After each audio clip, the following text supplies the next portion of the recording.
Welcome back to Behind the Bastards, a podcast that's not about the election, but this week I'm bringing back a special buddy, my good friend from the 2020 election who I have ripped through a hole in time and pulled into the future, Cody Johnston! Hi. Hello, everybody. Hey. Thank you so much for the kind Cody. introduction and welcome to the podcast. Shody.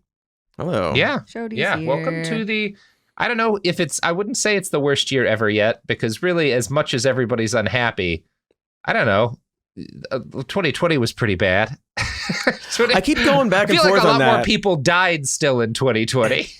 Yeah, I've actually been working on an update to that song. And I'm like going back and forth, like, welcome to the worst year ever. Maybe it'll be a bit better than last time, but then it wouldn't be the worst year ever. Yeah. But there's still time. Yeah. It might not be pandemic bad, but if Donald Trump becomes the president again, that's pretty could bad. be worse. That could be worse. That could be worse.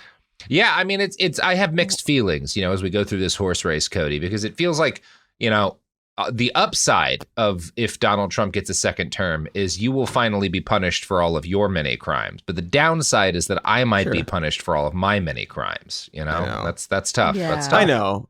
Justice is a little wonky. It's a little unbalanced. We can't always get full pure justice that we want. Sometimes we have to make our own sacrifices. So Right. you're going to have to sacrifice yourself in order to see me taken face down consequences. So finally. Here's my. That's more or less what I learned from one of the your Batman song. movies. Cody, what do you think of "We'll infight it together"? Because all we do is infight as. No. We'll just not Sophie, get along. We're just not going to get along together. It's just too this true. year. It's just too accurate. Everyone will be unhappy together. Yeah, before you want everybody to get pumped before the chorus, but if everyone's like, but then we go, or not. Or not. I think That's I true. was Yeah, but actually everyone knows wearing that's a lie. I think I was wearing this shirt when we recorded that song. Oh, that's fun. Oh, it's a time capsule. Oh, That's a time capsule. Oh, remember man. when it was worse in a lot of ways? Yeah, when I was huddled in my tiny efficiency with all of my beans and ammunition. Yeah. And now I'm huddled in my house with all of my beans and ammunition. Exactly. Yeah. Life Moving has on up. really changed for me. Now, Cody, when it comes to the election, we could sit here, you and I, and jawbone about old Joe R. Biden or old Donald J. Trump, whatever his middle name is. I forget. John, I believe. John. Okay, cool. Great. I knew gives that. a Donald John President, But I look, believe. look. This is the name. I don't think there's very much either of us can say that will matter here, right? Even though people on the internet keep coming into like any comment you make about the election going, oh, so you want Trump to win or whatever. Like nobody who listens to us, Doesn't like matter. the entire election is going to come down to like 100,000 people in 5 to 7 swing states, right? Yep.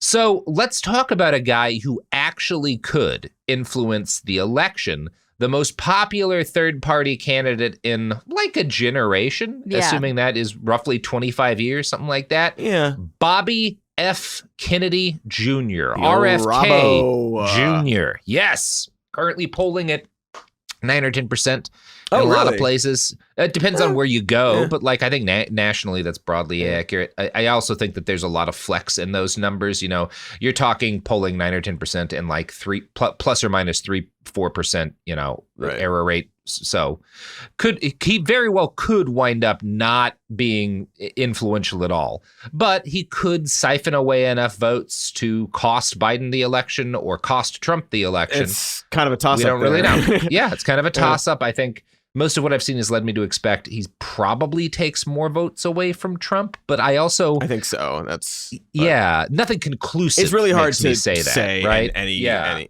But that's what it seems like for sure.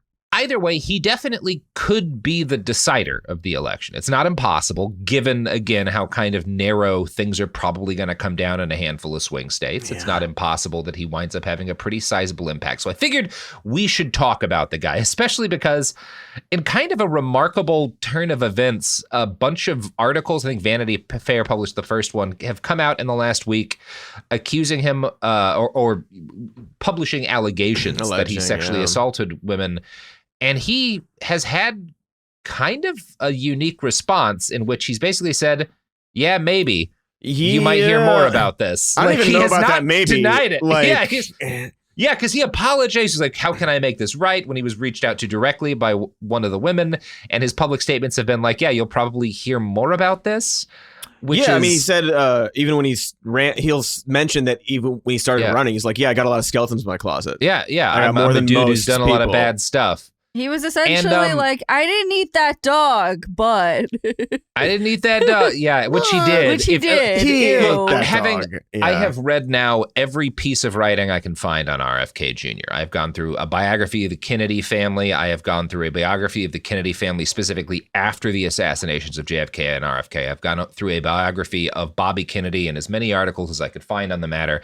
And I will tell you two things. Number one, he definitely ate that dog.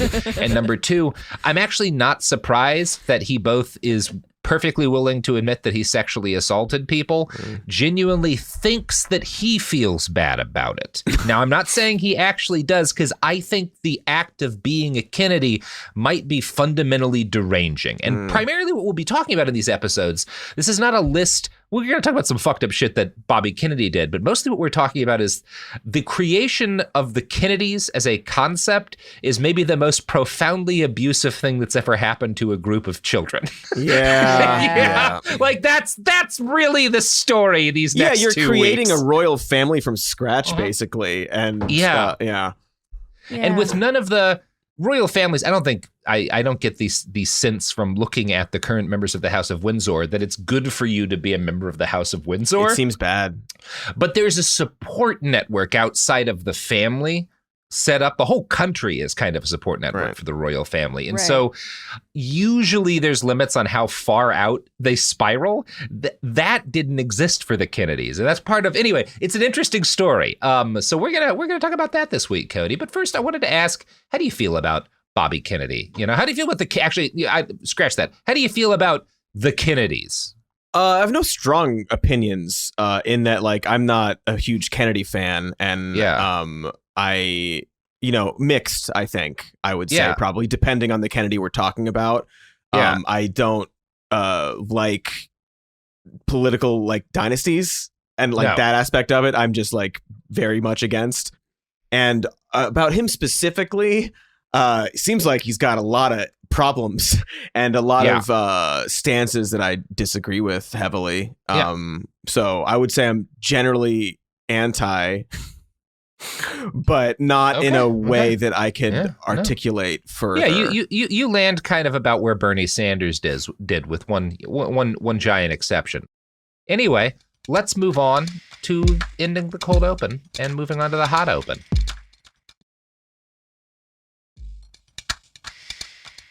And we're back. That was a Bernie Sanders shot the president joke. I don't actually know. I was like, wait, what do you? Oh, right. Yeah. It's been a long enough time since the last one of those. I don't know. You know, that's the bit on this show. Anyway, let's talk about the Kennedys. So I'm going to start this. The first kind of half of this episode maybe is actually going to be an overview of like how the Kennedys became the Kennedys, because and this is not, you know, there are so many people who are like Kennedy historians and Kennedy fan experts. I'm not going to pretend that this is a comprehensive history of the family. And I'm actually not going to talk much about the bad shit that Joe Kennedy or JFK or the original RFK did. We'll cover some of that. Because like there's kind of a lot in the story of how they became a thing, and we're focusing mostly on RFK this week. So this story is important for how it sets up the way in which he and his siblings and cousins, his peers in like co-ageist members of the Kennedy family, how they were raised, right? So don't come to this being like, wow, Robert didn't really mention, you know, what Joe Kennedy did to Rosemary Kennedy, the lobotomy. He didn't talk about RFK wiretapping Martin Luther King Jr. And it's not because those aren't important. It's because like that doesn't factor in as much to like what RFK Jr. experienced as a kid, right? And so that's kind of the focus with which we're covering the background here, right? Like many Irish families, the Kennedys first entered the United States during a rough period for Ireland, the late 1840s. Unlike most of the refugees who fled there in that time, 26-year-old Patrick Kennedy was not fleeing starvation and death and depression. He was the son of a pretty comfortable man financially, a big farmer in County Wexford with 80 acres. So like a guy who's doing pretty well. So Patrick comes because he's not going to inherit this land. That's not the way shit works at the time. And he wants to strike it rich, right? So his goal is specifically not, this is my only chance at survival. It's America is my chance to make a name for myself, right? Because I'm not going to inherit anything. American dream. Yeah, the American dream. He never returns to the old country or sees his family again, but he does meet a hot lady on the boat over, and that's not half bad. They get married in Boston shortly after arriving. This generation does not make it out of Boston. You know, like a lot of Irish people in that period, they are kind of trapped there. Patrick gets a job as a cooper. In his free time, he gets his wife pregnant. They have 4 kids, the last of whom is finally a son, Patrick Joseph.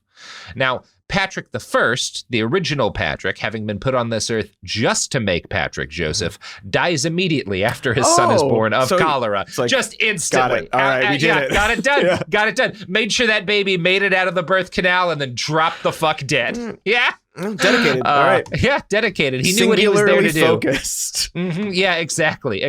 He's like one of those mosquitoes. He's like a salmon returning to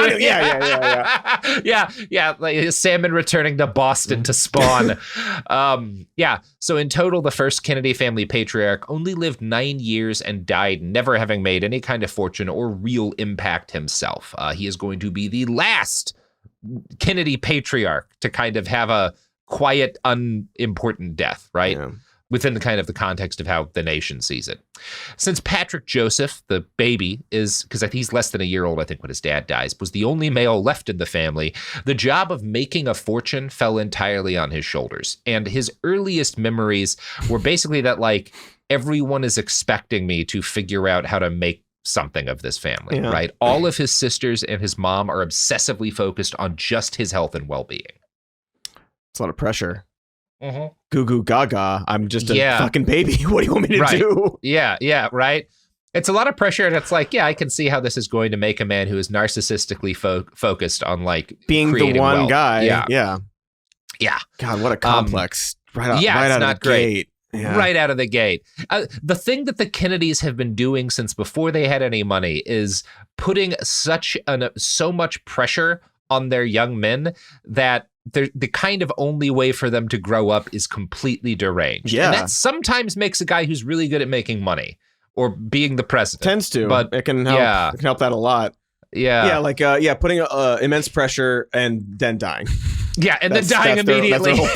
They're so good at that. Yeah, dying tragically really young and putting a lot of pressure on their young men.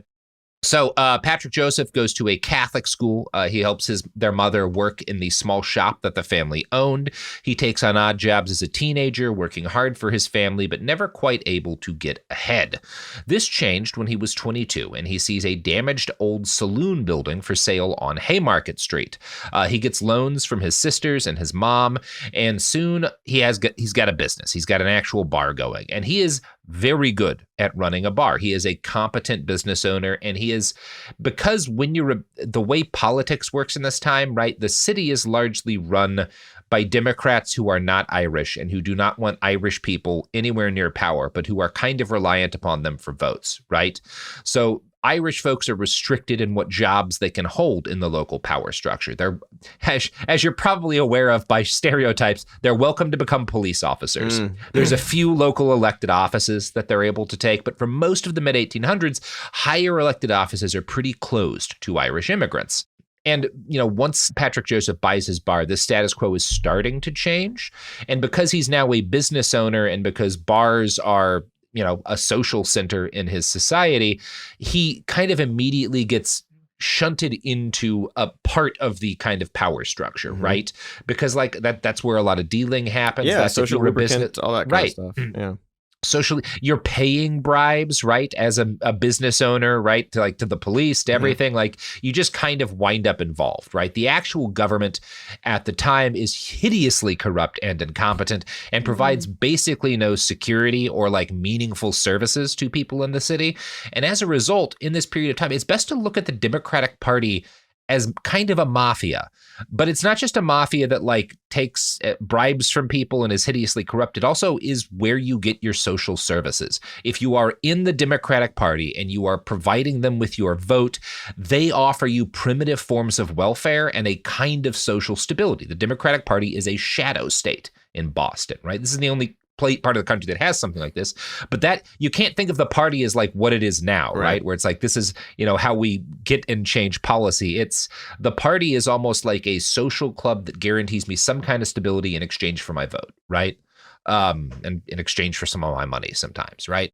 The Democratic Party is generally described as a machine, and it is corrupt as hell. It runs, a lot of it runs on bribes and strong arm violence, right? There is a violent mafia aspect to political parties in this period, in Boston in particular. But it's also kind of your best, like if you're coming from Ireland as an Irish refugee in the mid 1800s, the way this system works, you might say, is a lot better than the way the last system you lived under worked, right? Seems beneficial. Like, let's buy into this and I have some degree of agency here. Yeah. Patrick Joseph proved an able assistant to some of the more established local men, and his businesses flourished. Soon he had several bars, and then he owned part of a hotel, and then he owned a liquor importing company. In 1884, he was elected to the Democratic Club of his ward, and in 1886, he and a group of allies took power in the ward and elected Patrick Joseph to the state senate.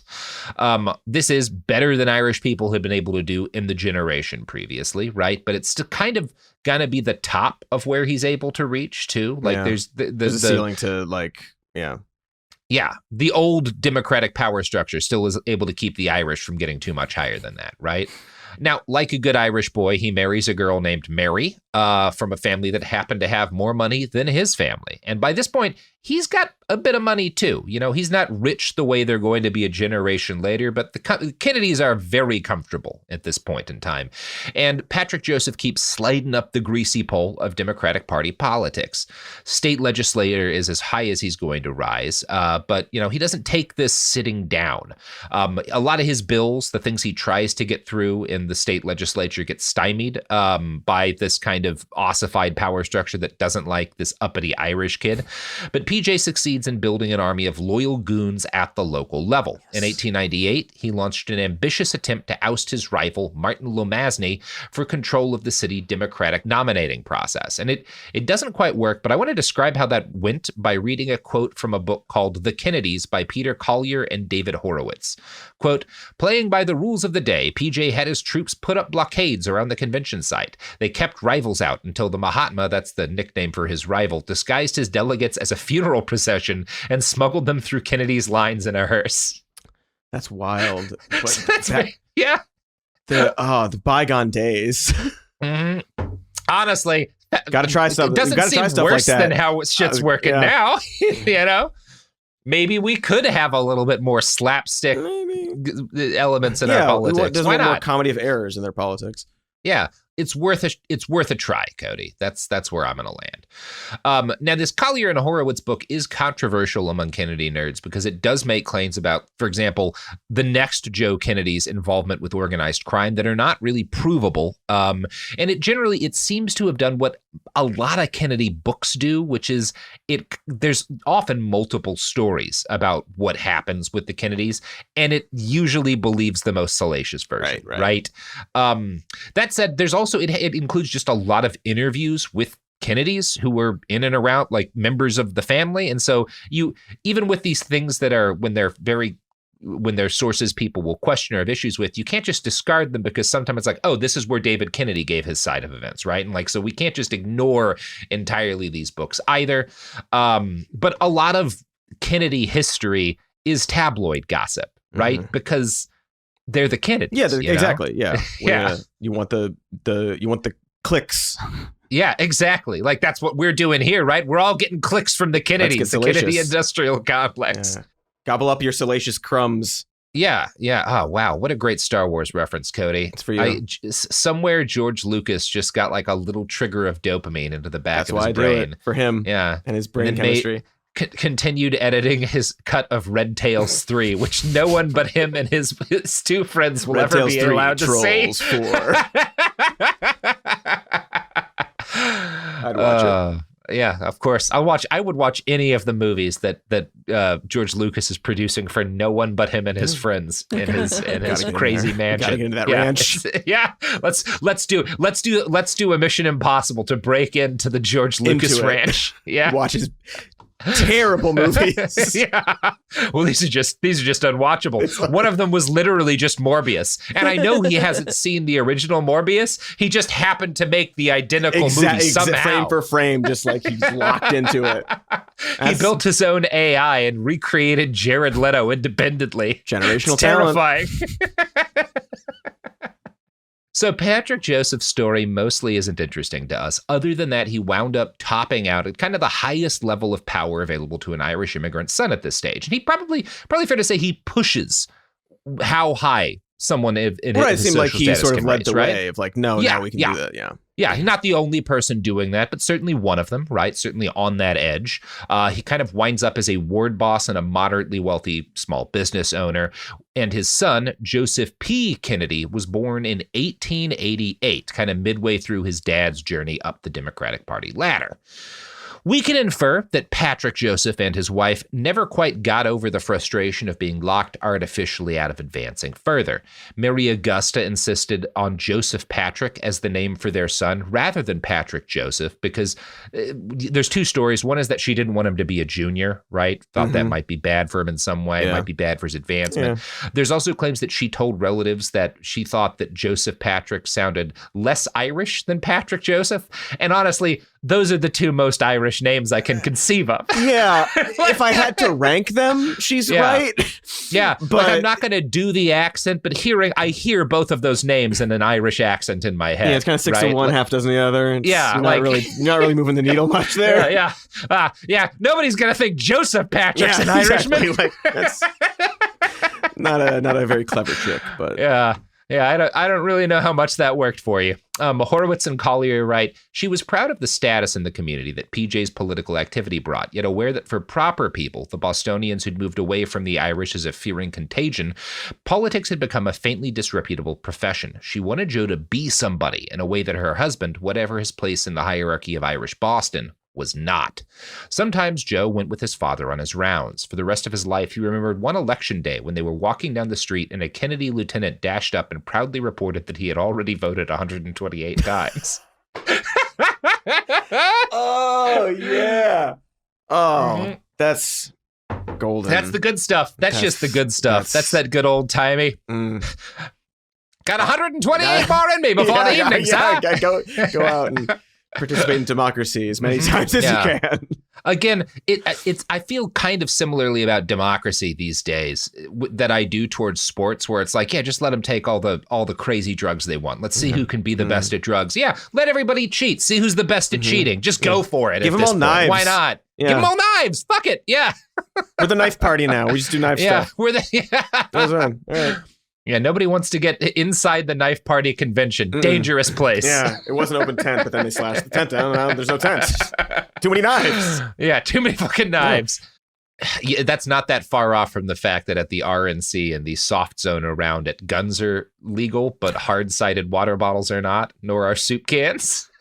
Or tennis balls, or water tennis guns. balls, backpacks larger than a certain size. Very funny. Their bag rule. I was like, that's big enough to be a problem, but small enough to be annoying. Why is that your rule?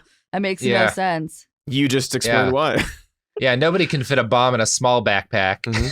That's what everyone knows. It's okay, everybody. It's gonna be good. It's going to be a fun convention. Should we do an ad? Yeah, speaking of bombs, these products are the bomb.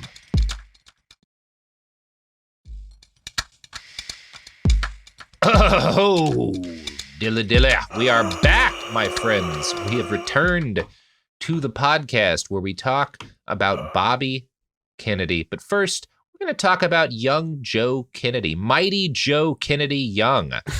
We can infer that he grew. I don't know why I did a mighty Joe Young. That's not even a joke. Yeah, you do. You've got it. You know, Cody. It's because we're hooked up. That's right. The heart. Exactly.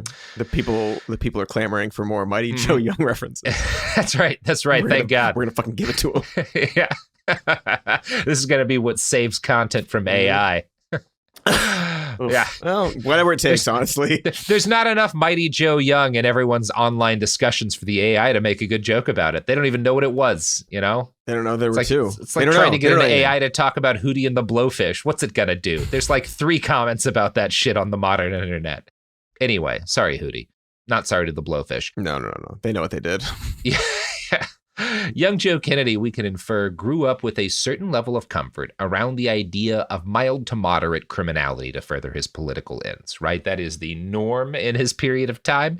And there's a lot of debate over how mobbed up this guy was, but I don't really think any credible sources say none mobbed up. Right. Yeah. It's not like a lot for his time. It's not a weird amount for his time, but it's not a none, right? It's not a zero involvement in organized crime. Yeah. At least +1. Yeah, at least a little bit, right? You know, he also grows up wealthy. At this point, the family is rich, right? They're not mega rich, which this Kennedy is going to make them mega rich, but they are extremely comfortable. He has cared for nurses and maids and butlers and cooks as a little kid, as a baby, as a young man. His dad purchases a 60-foot yacht that they have like a guy whose job it is just to pilot the yacht. So they're doing very well. And it's understood that Joe's job is to go where his father could not and establish the name Kennedy as a name to be reckoned with. As a young man, he worked as a uniformed delivery driver for a fancy hat company. He did other old-timey jobs, too. Joe Kennedy has all of the old-timey jobs. Oh. He sells candy on the street. What? He works as a newsboy. And this is my favorite, he has a part-time job as what's called a Sabbath goy, which goy is a term for Gentile, for like a Jewish term for, or I think Yiddish term for like Gentiles, right, for Christians. And his job was on the Sabbath, he would go to Orthodox Jewish people's homes to like light their stoves and light their candles. Mm-hmm. Nowadays, there's like automated systems for this because there's certain rules about what you shouldn't do, but you can also trick God a little bit and get away with stuff. Yeah. Yeah, which is my favorite kind of religion. Oh, yeah, just like work around it. Hire a Kennedy. Yeah, hire a Kennedy. There are some Jewish families whose ancestors had the patriarch of the Kennedy family lighting their Sabbath candles. And I don't know, kind of cool. Maybe it's you, listener. Maybe it's you. Encouraged by his father, he is one of those kids you might describe as a child businessman, right? He is a kid who has a lot of business ideas and wants to be an entrepreneur. And I'm on record as saying like, that's a real big warning sign, right? Oh, yeah. Yeah. A kid... We don't need to go off on a huge tangent, but like a kid who's like super into politics, or super into business stuff is like, don't let that happen. You can't. You gotta pause that. Get him on drugs. Look, I've been long on the record that schools need to have like a little emergency cabinet where like if a kid shows too much of an interest in politics, you give them a little bit of acid, give them a little bit of heroin, open their mind a little bit. Or close it. Either way, do something different. Do something different to their mind. Change their mind is the important part. He also, it's interesting, there's a period of time where he has an artistic bent too. So you do get the sense that like maybe if someone had given him drugs at the right time, he might have wound up a very different person. Because in addition to trying to start all these small businesses, he directs plays in the family yard, and he like manages these fairly complex productions where he'll get a bunch of people, he'll play roles, he'll have other people playing roles, and he'll also have people collecting money. Like he'll be actually running a business, but also he is writing plays and like being in them. Yeah. Which is interesting. And for an idea, one of his productions features him in an Uncle Sam costume reading essays with titles like Columbia, the Gem of the Ocean. So it's like, oh shit, that could be like in the background of a BioShock game. Right. Like that's this boy's childhood. It's like a theater kid, but like with like real sinister. Hardcore. Yeah, like just this like an adult and a child. Yes, just like yes. I'm gonna write play like you're not. Ooh, there's not like where this one's going. Imagination. Yeah. Yes. Like the goal seems to be like, no, you're going. You want to do the production of the play. You don't want to write plays and be in them. You want and you want to be the center of it, right? And yeah, one does get the feeling, obviously children can't be diagnosed as narcissists, but we also know enough about Joe Kennedy to say that it's probably fair to say he was a narcissist. Early right? signs, maybe. Yeah. So, that's I don't like diagnosing people, but really with Joe Kennedy, I feel like you can't really, it's not a stretch, The best example of the kind of person he is becoming might be the little baseball team that young Joe organized, which was named, I don't know why, the reasons are lost the time, but the name of his baseball team is The Assumptions. And he makes himself the coach, the business manager, and the first baseman.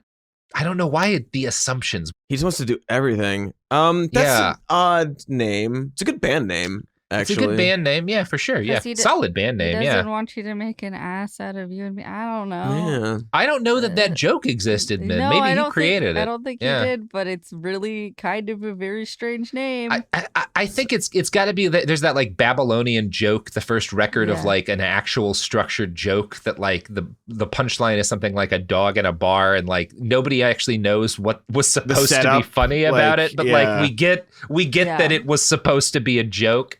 I had this experience. I watched a 1983 live stand-up performance with Robin Williams the other night, and I hadn't seen him live for a while. In the first like 10 minutes or so, because both like the quality of the video and because like some of the style of stand-up that he was doing is just people don't do it anymore. I was like, oh, I wonder if he's just not funny anymore. And then he steps into the crowd and starts taking things from people, and it becomes like the funniest stand-up set I've seen in my life. And I was like, oh no, he is as good as I remembered. There's just some bits in there that haven't aged. You couldn't do a lot of what he did. Like he like starts drinking from somebody's like liquor and like picks up a glass from someone's table and drinks from it and makes a joke about like, sorry about the cold sores, and then just moves on and picks up some lady's jacket from her table. But like everybody's losing their fucking minds the whole time. Of course, it's amazing stuff. Yeah. That's a moment you're experiencing. Yeah, it's a moment, and also like we have lost the technology to have a man be on as much cocaine as 1983 Robin Williams. You just can't do it anymore. Can't be contained. No. So yeah, we're talking about fucking Joe Kennedy here. He's got The Assumptions, his baseball team. He's playing half of the team, it sounds like. And I found this line from the Collier and Horowitz book particularly enlightening. Some of his teammates complained that they were functioning as second fiddles in a one-man band. Kennedy's sister Margaret, to whom he tossed his glove to put away when he came home from a game, always remembered his response: if you can't be captain, don't play. And that gives you a lot, right? Both that like he comes home from the game, he like throws his glove to his sister just knowing she'll put it away, right? That's kind of says everything about how he's raised. Yeah. And his attitude, this is good because Joe Kennedy is the guy who starts the Kennedys as a political dynasty, right? He is the patriarch of what the Kennedys become and why. I mean, you could say his dad was the one who started them in politics, but it's Joe that makes them their fortune, and it's Joe who, is the guy who makes or does half of the drive to do it. Right, his dad was like, kind of slowly got involved. It wasn't like, I want to do a politics. I want to be the captain of the world. Yeah. Right.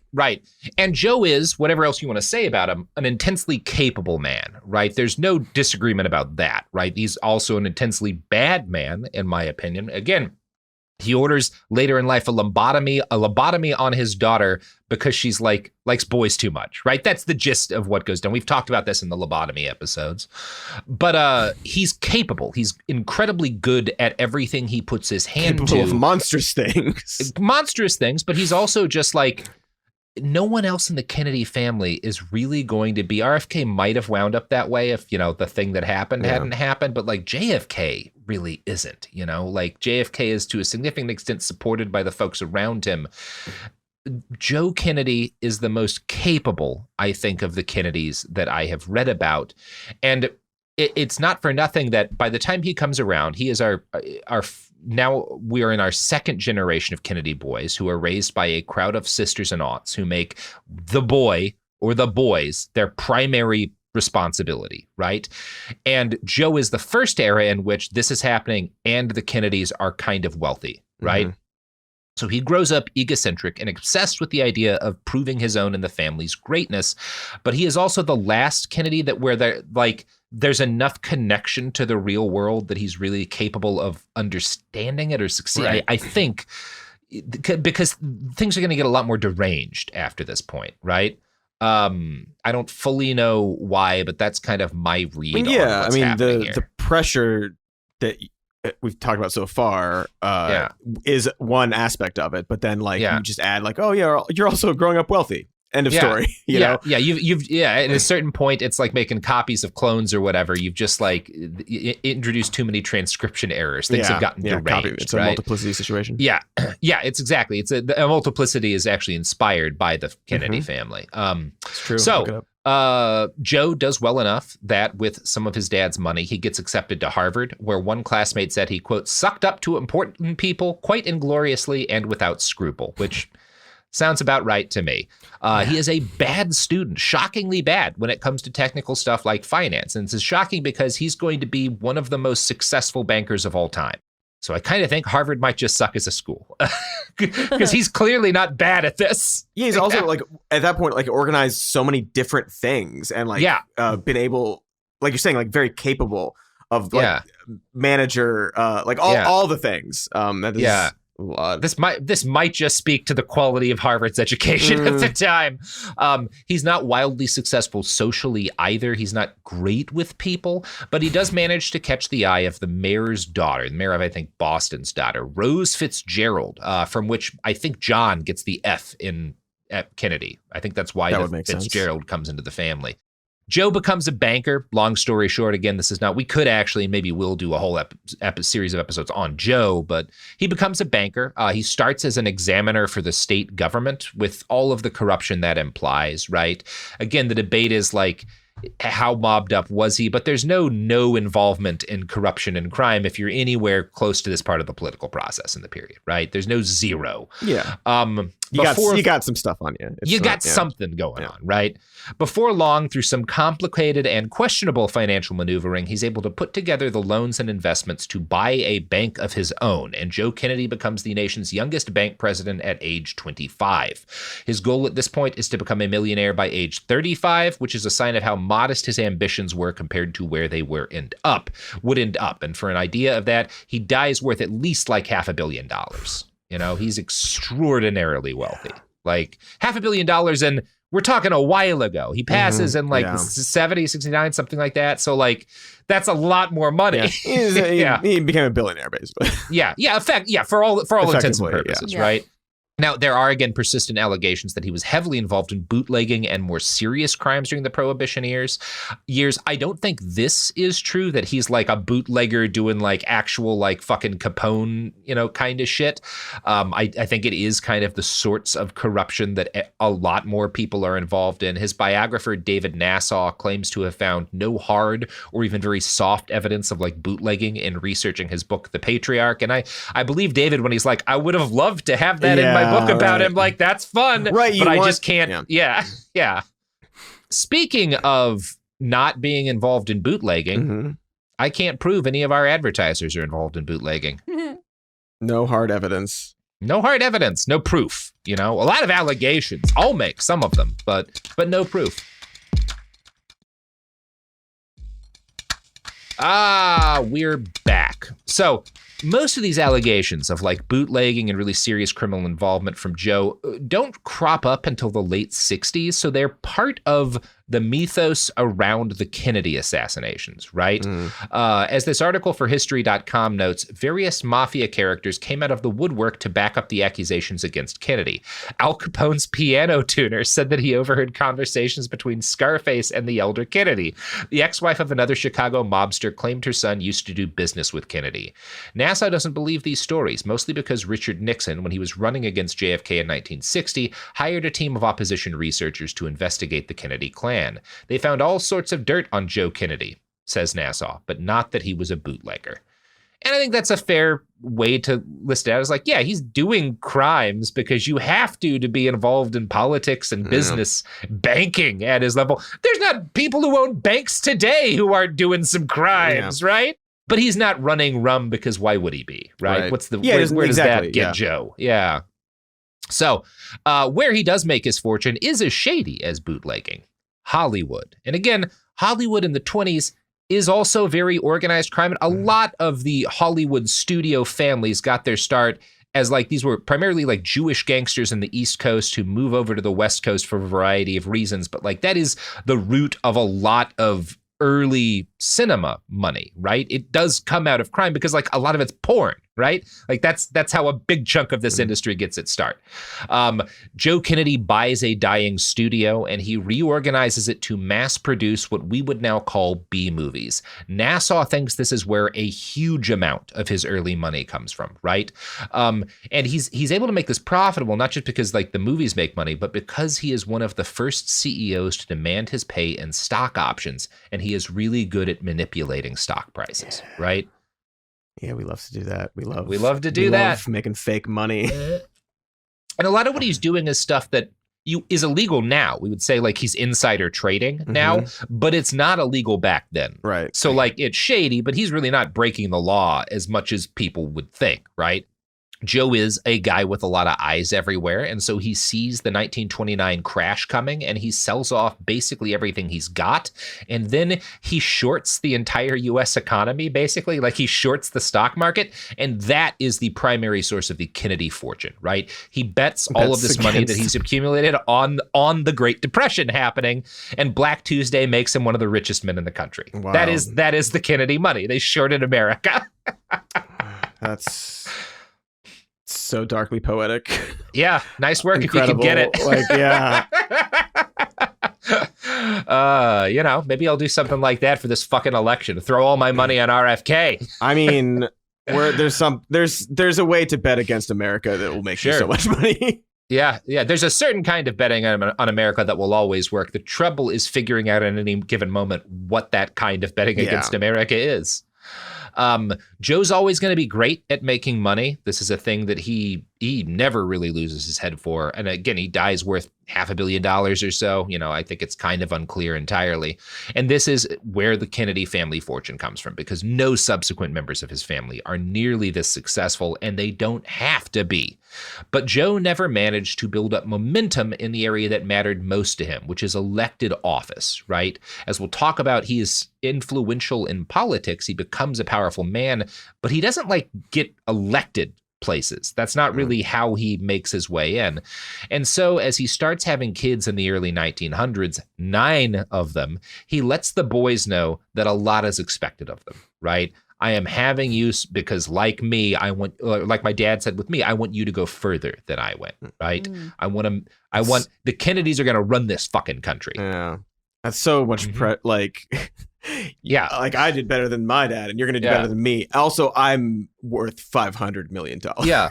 It's the difference, because like the healthy version of that is like, I want my kid to be like happier than me, and to have opportunities that I didn't. All the things, which is the whole reason why we have civilization, right? Everybody normal feels that way, but some people feel the toxic version of this, which is my kid had better do better than me, or there's going to be hell to pay. And like do better in a like a warped sort of like whatever your personal idea of success is. Yeah. In which case it's running everything and having a lot of money. Running everything, right. Okay. Being the captain, right? Because if you're not the captain, then it's not worth why fucking play if you're not the captain, right? He spent his later working life and his period of greatest influence adjacent to elected power. In World War I, he's on, I think it's the War Production Board or something. He's helping to organize war production, right? So because he's good at this kind of stuff, right? He's a good guy to put in that job, and he does well at it. He's not charismatic or likable in the way that can get you elected. Yeah, but he is a good man to have doing a lot of nuts and bolts shit, right? In 1934, FDR appoints him to be the first head of the SEC.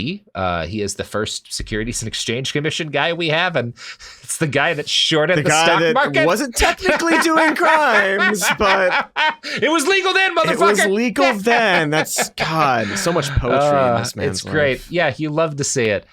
His final reward is a cushy gig as U.S. ambassador to Great Britain, kind of as at the last, couple of it's like 38 to 40. So it's like in that last period right as World War II starts. And the reason why he has to stop being the U.S. ambassador to Great Britain is that he kind of wants the Nazis to win. And like Classic. during the Battle of Britain, he makes a statement that democracy is finished in England and maybe finished in the US too. Buddy, great man. You can't say stuff like that. I mean, you can. He was almost able to. Yeah. You know, a couple of things had broken different. You might have been able to say that in the U.S. But you are right. You're not able to say that in the U.S. And this is kind of, he gets sort of disgraced by this, right? That's good. Yeah, that part's We fun. love when people get disgraced for saying things like that. Yeah, that's good. It's not popular to say that to people who are actively getting bombed and who are like responding to being bombed the way the British did in World War II. You're not going to be very welcome on the island much longer. Bad at reading a room might be why he wasn't good at getting elected. Yeah, seems like maybe he didn't. Yeah, read the wind. Yeah, yeah. So his first son, the first of the Kennedy boys, Joe Jr., was born in 1915, and he's pretty clearly groomed for the presidency, right? I don't know how discreet the plan is to make him president, but he's like, I want you to go as far as possible, right? And to do that, you have to like make a name for yourself and extend sort of the glory of the family, and also. It's not just you. I've got all these other kids. I've got, John F. Kennedy. I've got Robert Kennedy. I've got Ted Kennedy.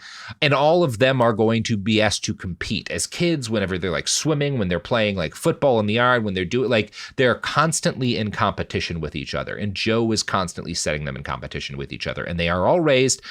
Go as far as you can, do more than I was able to do, and you are constantly measuring yourself against your brothers, right? This has very early on some calamitous results for the family, because when World War II breaks out, this competition extends to wartime service. The elder Kennedy boys, which came to include John F. Kennedy in 1917, and then Robert, didn't just join the military. They had to do the most impressive things they could do in the military. John becomes a PT boat commander, and we're not going to go into the whole PT-109 story, but his ship goes down. There's, I think, a lot of people argue because of mistakes that he and others made, right? That like they fucked up, which is why this happened in the first place. But he does legitimately help get a lot of the survivors out, like in a way that is heroic. And Joe is able to spin this into an act of this whole thing into an act of heroism, right? And it's kind of have to ignore the fact that there were some fuck ups along the line, but it works. Like the PR version of this plays, right? Because America is looking for war heroes at that time, and they find one in JFK. This spurs Joe. His brother has now become a public war hero, and Joe is, by anyone's stretch of the imagination, doing a heroic thing. He is a bomber pilot flying bombing missions, daylight raids over Western Europe, one of the most insanely dangerous things any group of human beings has ever done, right?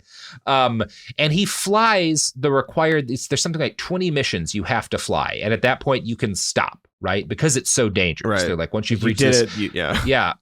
But when he hits that, he's like, that's not enough. I still have not, I have to measure myself against JFK. So he keeps doing missions after the point at which he wouldn't have had to continue doing missions. And he gets shot down and killed late in the war. And hey, he's a hero in my book. Like that had to be done, like fighting the Nazis, and he goes down fighting the Nazis. But you can already see this competition legacy thing. Yeah, is getting that's them the killed. first kill. It's going right? to get them killed. Yes. That's God. Especially like after like your dad's like, I don't know, the Nazis aren't so bad, and maybe we gotta right. And God, and that maybe that's part of why they have to go in so hard for like World War II. Make is up like for what he says. Like, no, actually, we don't like this. Actually, Dad did not want me flying bombing missions over here. Yeah, but yeah. So again, and there's debate over aspects of this, but that is what happens. Joe goes down, and thus JFK is going to become the first and so far only Kennedy president. His brother, and I'm yada-yadaing a lot here, but Robert also gets into politics and is very successful early on. He is one of Joe McCarthy's guys for a period of time. He is involved in the Lavender Scare, but he kind of gets edged out because Roy Cohn, who doesn't like him, he and Roy Cohn kind of are like enemies in an early, but not because RFK is like better about McCarthyism, right? He is pretty invested in McCarthyism. That said, he becomes the attorney general of the country when his brother is the president. He's going to be a congressman after that. But it's during this brief era where his brother's the president and he's the attorney general. This era just lasts a couple years, but this is Camelot, right? This is the period of time that people call Camelot.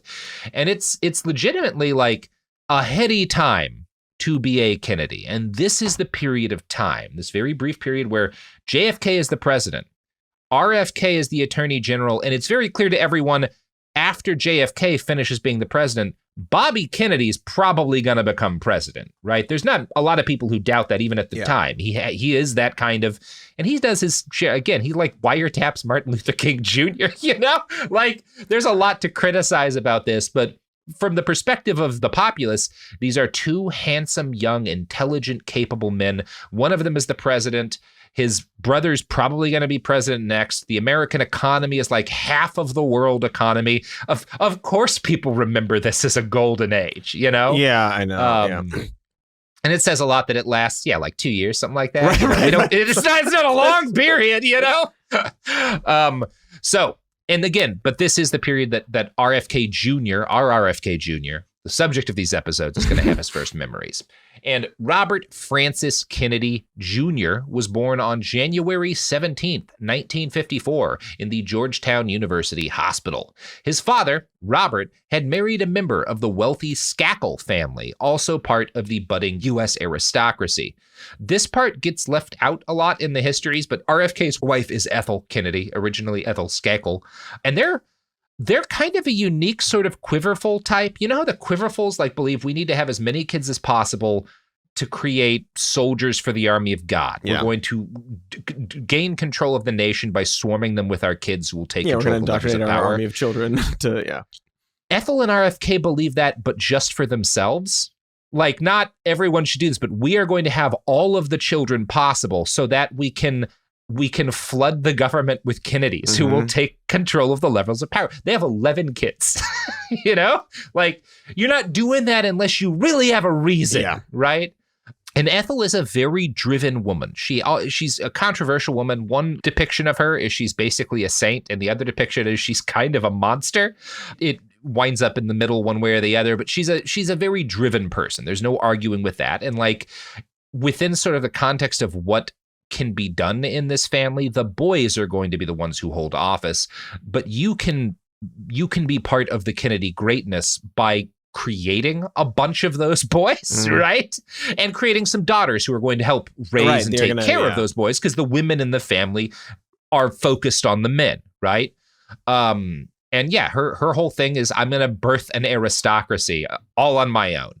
RFK Jr., from a very young age, the primary thing everyone knows about him is that he is always obsessed with animals. He kind of is almost maybe even a savant with animals. He is really good, and with every kind of animal. He loves everything that's not human beings. Ethel claimed that as a baby, he is fascinated by the bugs he sees crawling in the garden. Before he is 10, he has a whole menagerie, a swarm of pets. And some of these are normal rich kid pets. He's got a horse, obviously, right? He's a Kennedy. Of course, yeah. But there's also weird stuff. He has pet raccoons. He has pet lizards. He has thousands of crickets to feed the lizards. In the book RFK Jr., Robert F. Kennedy Jr., and The Dark Side of the Dream, biographer Jerry Oppenheimer, who I do not like, tells this story.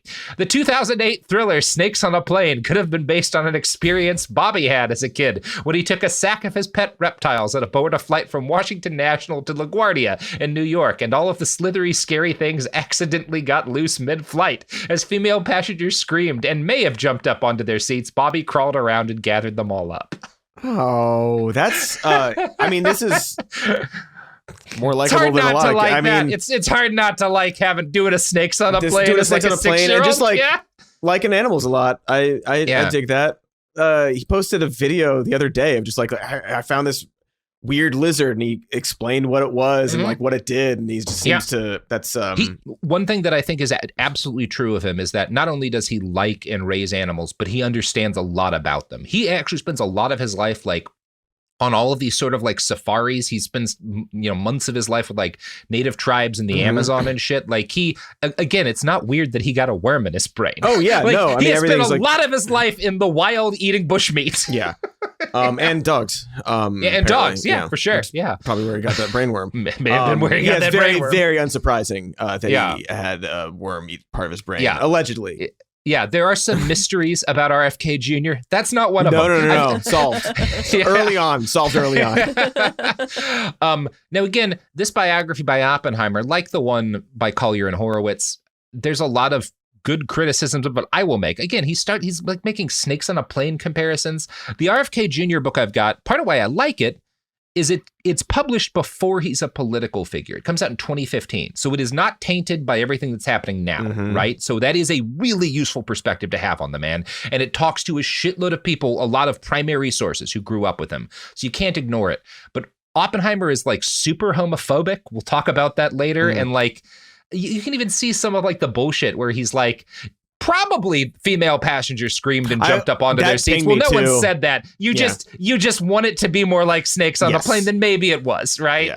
Yeah. And that passage like did ping me. I was like, wait, yes, what? Yeah, it should. He's basing it on, it's not a good biography. He's not a good biographer, but you also can't discard it because there's just a lot of shit that we get from it that we don't get anywhere else. Yeah, I mean, if RFK the Jr., first part of the story is true, great. Thanks for telling me that he brought a bag of he snakes probably on a plane. did. Yeah. Look, he's not. I don't think Oppenheimer makes shit up. I think he's just editorializing, sort of like adding the color. Where it's like, this says stuff about you, not about your subject. Right. So yeah. While modern quiverful families have shitload of kids in the hope of flooding our democracy, Ethel and Robert did the same thing with the knowledge that their children are definitely going to inherit political power. They are consciously breeding a ruling class. By the time RFK Jr. is 8, everyone knows RFK is going to be the president when John is done in office. And no one's really sure about Teddy, but it seems like, he's probably going to wind up. And obviously, Teddy Kennedy's an incredibly successful politician. If a certain thing that we'll talk about later hadn't happened, he might have been the president. Yeah. It is not unrealistic in this period where RFK Jr. is making his earliest memories to expect that the country might see 3 separate Kennedy presidencies, maybe in a row. It's not wild at that point to think we might have 24 straight years of Kennedys running the country, That's not a bad prediction to make in this period of time. And as a result, all eyes from the beginning of his life are on RFK Jr. and his generation of Kennedys, because everyone knows if they're not going to be president, they'll probably be in Congress. Some of them might be judges, some of them might be governors, right? These are the people who are going to run the country. Right. And the whole country knows this. And so all of these Kennedy kids grow up under an insane microscope. The degree of, and it's a pressure that was completely absent from Joe Kennedy and from JFK and RFK, right? They have the pressure of you need to be president, but there's not the amount of spotlight. Well, right. Because there's not the public president. perception pressure. It's just like within the family, you have your dad telling you, you got to do this. Yeah. And now the world is saying, and you're going to. And all of you are going to. We're all expecting this. Yeah. Yes. And I want to quote now from the book The Kennedys by Collier and Horowitz. They were, as one journalist had remarked, America's children, yet while they had been in the spotlight all their lives, they had a curious innocence. The important outsiders attached to being a Kennedy amused them. They gawked back at the tourists who peeked through the hedges at Hyannis. They scooped up sand from the public beach and sold it as Kennedy sand for $1 a bag. They stood at the fence and answered Kennedy questions. What does Jackie eat for breakfast? Where do the Kennedys shop? For $0.25 apiece. Asked what it meant to be a Kennedy, Bobby's son David had once replied, "It means that we're exactly the same as everybody else, except better." Okay. That's what they say and think. So, things are going well with these kids, right? Cool. More people should be raised like this. Yeah. I'm going to continue that quote. They competed with other children in swim meets and sailing contests, succeeding so well that Hyannis port officials barred them from a certain number of these competitions every season so that other residents could win some ribbons. The competition within their own group was far more intense, far more metaphoric of what they saw as the challenge of their lives. Each of them was always looking for an opening to outperform some rival in the family, always searching for an opportunity to improve his or her standing, always wondering if someone in an age or ability group just above them would slip, always aware above all else that their parents were watching watching and assessing their performance to see which of them had it. If the Beale Street house, where some of the prior Kennedy generation were born, had been an enigma of latency, the compound where this generation gathered every summer was a training ground to recapture the achieved greatness that had once belonged to the family. As Chris Lawford said later, we were all, every one of us, raised to be president. Yeah. So that's great. That's cool. Good way That's to raise good. kids. That's good. Yeah. And they all turned out normal. Yeah. And they all turned out normal. Okay. Speaking of normal, one story RFK Jr. is later going to tell of his childhood is about one of his few visits to the Oval Office during the Camelot period. He brings a salamander in to give to his uncle, the president, as a gift. There's a photo of JFK with the salamander poking it with a presidential pin while Bobby sits nearby. And this picture is going to be one of the few artifacts to tie RFK Jr. forever with the glorious side of the Kennedy myth. This is his brief shining moment inside the limelight inhabited by his glorious doomed elders. The salamander, by the way, is later given a home in the White House fountain. So don't worry, it winds up better than all of the Kennedys in this story, well. right? Yeah. Considering salamander-wise, that guy's doing all right. Yeah, salamander-wise, that's a very successful salamander. Well, I'm sure he had lots of salamander kids. Like, you got to wind up. What's even there for a salamander after the White House fountain? I don't know how you move up for that as a salamander, you know? Yeah. Maybe that meant the pressure Owning was the off fountain, of them. I guess. Somewhere. Maybe they became salamander artists. You know, there's a bunch of salamanders living in fucking Dime Square, New York right now with podcasts. Who knows? Oh, how the salamander has fallen. A great upside from having the kind of money so absurd that your house has a name is that you're almost immediately able to indulge in your pettiest interests and obsessions. A normal kid, you find out your kid likes animals, you buy him a picture book, right? They like dinosaurs, you get him a book with dinosaurs. Maybe you buy him a model replica of a dinosaur bone or something like that if they're really into it, you know? RFK Jr., because he likes animals, gets regular safaris to Africa, and he is on safari when JFK is gunned down by Bernard Montgomery Sanders one cold November day. This story from Oppenheimer's book really gives an understanding of the kind of privilege these children dealt with in. Quote, Bobby had been taken on a safari in Kenya and participated in the capture of a huge leopard tortoise. Because he was a scion of Camelot, he was permitted to bring it home in a suitcase, unquestioned, as if he were a diplomat. It helped that his escort was his Aunt Eunice's husband, Sergeant Shriver, who then headed the JFK-established Peace Corps. Many years later, the turtle, stuffed, was on display, along with a multitude of other Kennedy memorabilia in the den of Bobby's own Hickory Hill-like estate in the fashionable New York City suburb of Mount Kisco. It's just such a...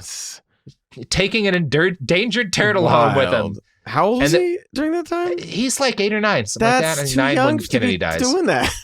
To be importing endangered turtles in your suitcase? Your sergeant, yes. like uncle or whatever. Like what? Sergeant Shriver is his name. Yeah. Yeah. This is fucking what's her name? I forget her. Marie full name, Shriver's. Yeah, Shriver's a great grandpa or dad. I think dad, probably, just based on age. So the loss of JFK is obviously a crushing blow to Kennedy family morale. But the dream doesn't die with him, right? He was president for a couple of years, you know, very popular when he gets blown away. What else do you have to say? And then, you know, you've got RFK waiting in the wings. Now, one of the things that does happen here that is kind of devastating to the Kennedy family, Jackie Kennedy had been a pretty influential person in the family. And she marries someone else after he dies, which, you know, I'm not shitting on her for that, right? Like, that's a perfectly normal thing to do at a certain point. But she is both a major purveyor of the Camelot myth. Some people will say Jackie Kennedy kind of creates it, but she also kind of bounces from being in the family after this, which, like, I don't blame her. Yeah, again. Yeah. It seems like it's the healthiest thing for you and your family, right? Seems like boundary setting to me. Yeah, I think Jackie Onassis might just have had a really good head on her shoulders. But this does mean that now the entire weight of the family's dreams are on RFK and Ethel Kennedy, you know?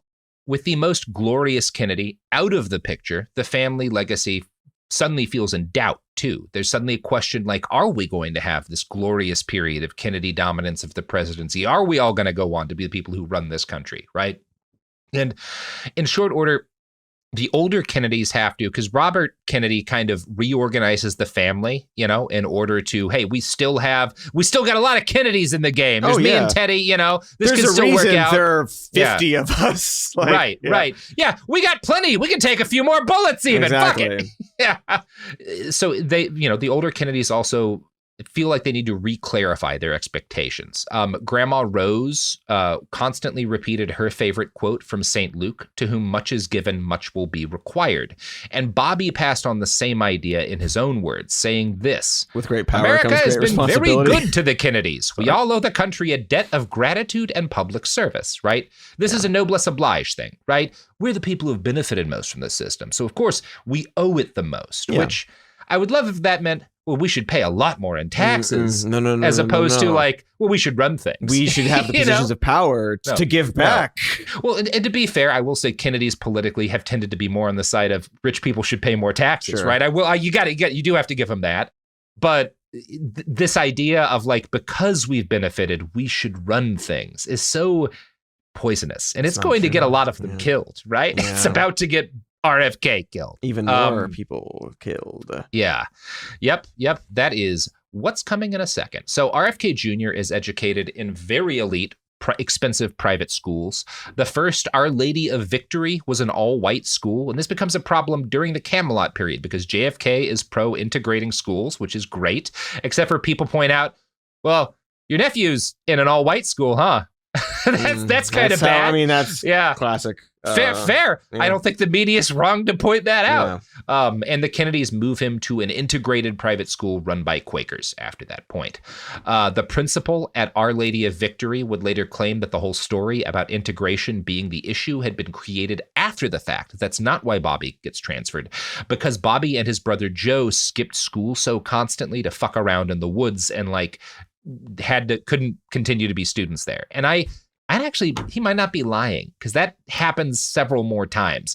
And it's going to happen in the future that like when he has to get kicked out of a school, another thing gets made as the scapegoat for it, right? Because like you can't have a Bobby Kennedy and Joe Kennedy get kicked out of a school for just being dog shit students. Being problems. Yeah, exactly. Right. Yeah, for being problems.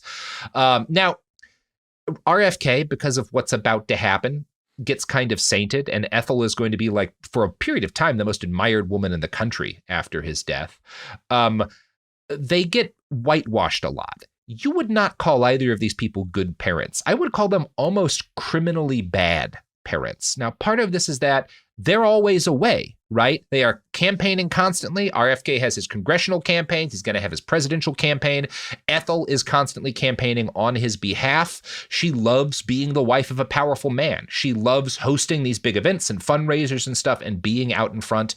And RFK, in addition to always campaigning, loves having, Cody, so many affairs. Like there's honestly, if there was an Olympics and how many people you could cheat on your wife with, RFK is like a solid contender. You know, he could have won the gold. Stuff? Yeah, he could have won the gold. Yeah, fucking. All right. So, you know, while they're doing this, and I don't actually know, this may have been a thing that in an age like today, we might actually say is closer to non-monogamy. I don't think that he is informing her, but she's not dumb. Right, I think she just that's what it is. I'm the wife of a powerful woman, and I get these benefits from it, or a powerful man, and I get all these benefits from it. But he is going to fuck around constantly. We will just never talk about it. I'll be angry about it forever, but we'll never talk about it. Right? They are very good at crafting an image for themselves and at kind of remolding the Kennedy family image to focus around them. And RFK is a great politician. He is extremely good at being in politics, at running for election, at building buzz around himself. And he's so good at it that it kind of papers over a lot of the failings he has as a living person. You know, his kids mostly remember during this period that he was the most vocal force in trying to weld the family back together after JFK's death. He also he's not around as a father. He's not really raising his kids to much of an extent, but he has a checkbook, and he kind of indulges his son Bobby Jr.'s passions by paying for them, right? That's how RFK kind of raises RFK Jr. is whatever you're into. I've got plenty of money. I have no time for you, but I have money. Mm-hmm. And as a result, RFK Jr. gets into falconry as an 11-year-old. Sure, why not? Sure, why not? Why not give him a falcon? Yeah. RFK thick Jr.'s glove, he'll be fine. Mm-hmm. It's great. I do love all of the fucking Yeats references to RFK Jr. We do have a falconer. We've got a falconer in this election. Can the falcon hear him? I don't know. Gyre seems to be widening. Horowitz and Collier write, quote, his father had commissioned naturalists from the Bronx Zoo to make him a walk-in terrarium for his 13th birthday. He had encouraged the interest in falconry, although admitting to his son that he was disturbed by the implications of feeding pigeons to the predators. The two of them worked out a compromise with a distinctive Kennedy twist. If a pigeon managed to avoid a hawk on 2 successive flights, it was retired and never forced to face death again. Struck by the boy's range of interests, Bobby Sr. had once remarked that Bobby Jr. was just like the president. Unfortunately, he was also what some of the adults around the family would politely call rambunctious. This was a kid you could not keep in class or get to obey the rules at all. Starting in 7th grade, he was sent away to a boarding school along with his brother Joe to stay out of his mom and dad's hair while they enjoyed being famous and powerful. At private school, RFK Jr. reinforced his reputation as the poster child for what we now call ADHD. One classmate later noted, he could climb straight up the wall, like 10 feet, and we would just be standing there watching in awe. He was always real skinny and lanky, and he could get a real good grip on the bricks, and he had absolutely no fear. He climbed up that wall like he was Spider-Man. That's good for him. Yeah. That's so fun, because like literally the great power, great responsibility quote from earlier is just he's just Spider-Man. He's literally a Spider-Man. It is like one of those, obviously over medication is a problem, but I've never read about a kid who needed ADHD treatment more than RFK Jr. Yeah. Like he really literally running up the walls. No, that's supposed to be a phrase. That's supposed to be just a thing that you say. Well, also like if you're, growing up and you're like, oh, I got to take this exotic turtle home. Like if you grow up breaking the rules, you're not going to want to follow the rules. So I don't even know if you'd call it breaking the rules. There's not even a concept in his head that there are rules for him. Exactly. Right. Yeah. His mom wanted him to join the football team at the fancy, I think it's Millbrook at this point, private school that he's at. But RFK Jr. is not a great football guy. He is actually not like a jock character. Like you would imagine. You think about like Clone High, their JFK, they have him portrayed as like the football captain. Right? And JFK had that public personality at least. RFK Jr. is a weird kid. He is defiantly weird. He dedicates most of his time to playing with his hawk, Morgan Le Fay, who he would take to school for show and tell sessions. During the week, he lived under strict discipline, but occasionally he and his older brother Joe would be allowed to show off what being a Kennedy meant to their classmates. And I'm going to quote again from Oppenheimer's book here. On weekends, one of the Kennedys' many helpers, or Ethel Kennedy herself, usually with 2 dogs in her convertible, would arrive to pick up Bobby and his brother Joe, and then someone would return them on Sunday evening. She had once invited Bobby's entire class and some of his teachers for a field day at Hickory Hill, where they swam in the pool, toured Bobby's menagerie of animals, and watched the surfer film The Endless Summer in the Pool Cabana. As one class member who made the tour recalled, it was a circus out there. And they mean that literally, because of all of the wild animals that he has, right? Yeah. But then, on June 5th, 1968, Robert F. Kennedy was gunned down at the Ambassador Hotel in Los Angeles. Like his brother, there are going to be decades of debate and conspiracy theories as to whether or not Sirhan, who's officially the gunman, had rather done it. I have my own theories about a certain Mr. Sanders, but we don't need to get into that today, right? I will say RFK Jr. subscribes to these theories. He does not believe, last I checked, he doesn't think that Sirhan is who killed his dad, right? Oh, yeah. No, he's he's got. And like with any Kennedy, I kind of feel about Kennedy conspiracy theories the way I do with this election. People say, oh, so-and-so is definitely going to win, or definitely not. It's impossible. No, neither of them has less than a 30% chance of winning. And like every Kennedy conspiracy theory, 20% chance it's right. Yeah. 20% chance it wasn't Sir. I'll give it that, you know? It's not my odds-on bet, but there's a lot of shady shit that went down, and I'm not, gonna rule anything out entirely here. But that doesn't really matter. It does matter that RFK Jr. subscribes to these theories. And it matters that when RFK dies, he takes the dream of the Kennedy dynasty with him. and the son who bore his name is never going to be the same. And we're going to talk about all of that, Cody. In part, Dukes. Wow. Mm-hmm. Cody. Hi. Shody. Pluggables? Yo, Yodi. Yeah, I got some plugs to plug. Check out Some More News. It's on YouTube. And we've got a patreon.com/some more news. Even More News is a podcast we also do. Sometimes we do a podcast called Way Less News because who wants to talk about the news? Absolutely no one anymore. Nobody. You check out my band. It's called The Hot Shapes. We've got an album called Laverne. It's on Bandcamp and SoundCloud. Oh, you should have called them The Assumptions, Cody. But I might now. I might start another band called The Assumptions. Who knows? It's an RFK deep cut or a Joe Kennedy deep cut. Yeah. Yeah, check all that stuff out. Invite Cody to your band. Look, Mighty Mighty Boss Tones. We know you lost a singer because he became a COVID denier after that George Floyd album, you know? Invite Cody in. Yeah. Wow. You know? Knock on wood, Cody. Knock on wood. Every band that lost a member that ended up in the super group that is like the anti-vax super group, I'll replace whomever. Or fuck it. The other you know what? Wow. You know what? I think we finally need to merge the surviving members of Linkin Park with all of the non-crazy members of the Mighty Mighty Boss Tones. Is that going to make good music? There's not a chance in hell. Absolutely not. Not compatible in any way, but I want to hear that album, you know? It's called novelty music. And it's called novelty music. Wow. It's a hit. Anyway, go to hell. I love you. Behind the Bastards is a production of Cool Zone Media. For more from Cool Zone Media, visit our website, coolzonemedia.com, or check us out on the iHeartRadio app, Apple Podcasts, or wherever you get your podcasts.